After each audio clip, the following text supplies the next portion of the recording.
জামাত ইসলামী অন্যায়ের কাছে মাথা নত করবে না।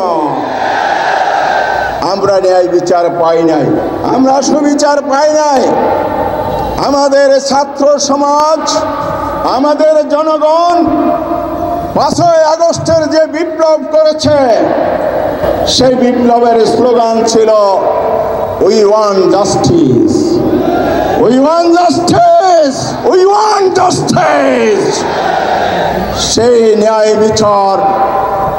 বিচারের প্রত্যাশা, ন্যায় ভিত্তিক সমাজ প্রতিষ্ঠার জন্যই আমাদের তরুণরা, জনসাধারণ রক্ত দিয়েছে।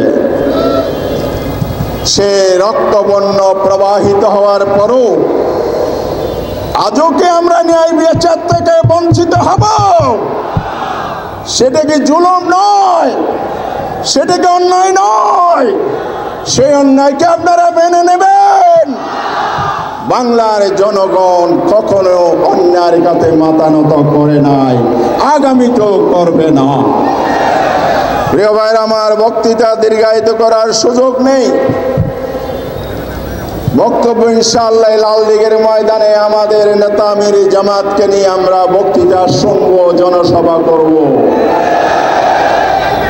আজকে যেহেতু বিক্ষোভ মূলত আমাদের মিছিলেই মূল কর্মসূচি, সেই জন্য সমাবেশে উপস্থিত হয়ে আমরা যে কথা বলতে চাই, বাংলাদেশ আজকে সরকারকে একটি সতর্কবাণী পেশ করছে। আমরা নিয়মতান্ত্রিকতায় বিশ্বাসী, আমরা ধৈর্যশীল, আমরা সুশৃঙ্খল, আমরা দেশপ্রেমিক শক্তি। দেশ গড়ার জন্য আমরা ঐক্যবদ্ধ আছি, থাকব। এই সরকারের সকল ন্যায় নীতি ইনসাফপূর্ণ কাজে আমরা সহযোগিতা করব। তবে কথা বলতে চাই, সংবিধানের 27 নং অনুচ্ছেদ বলা হয়েছে আইনের দৃষ্টিতে সকলেই সমান। সংবিধানকে কার্যকর আছে, আছে।